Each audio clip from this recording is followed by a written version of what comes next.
Aquest dissabte, el Centre Cívic Maria Aurèlia Capmany ha acollit unes jornades d'ensenyament de tècniques assertives, expressió corporal i protecció davant d'una agressió. Una activitat taller organitzada pel grup municipal del PP i que s'emmarca dins la campanya de prevenció contra la violència de gènere. Consideramos que era interesante, dentro de esta campaña que ha sido destinada a la violencia machista, el hacer algo más práctico y más destinado a las mujeres o a las personas en general,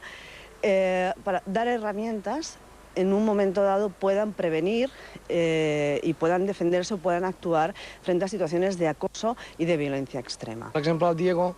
el que fa és treballar al teatre. El teatre té una vertent, una particularitat que és extreure l'assertivitat d'una persona, perquè és capaç de demostrar a una persona tant el llenguatge verbal com el llenguatge corporal, dissuadir d'una possible agressió. La Eva, lògicament, com a psicòloga, el que dona és les eines per l'autoestima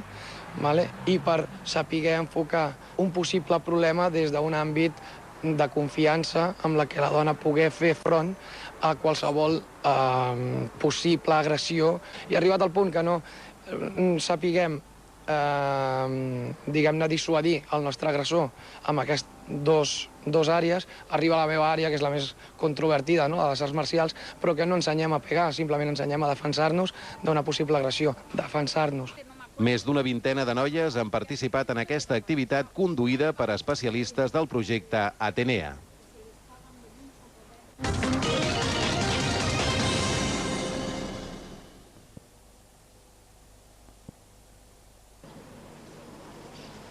Aquest dissabte, el Centre Cívic Maria Aurèlia Capmany ha acollit unes jornades d'ensenyament de tècniques assertives, expressió corporal i protecció davant d'una agressió. Una activitat taller organitzada pel grup municipal del PP i que s'emmarca dins la campanya de prevenció contra la violència de gènere. Consideramos que era interesante,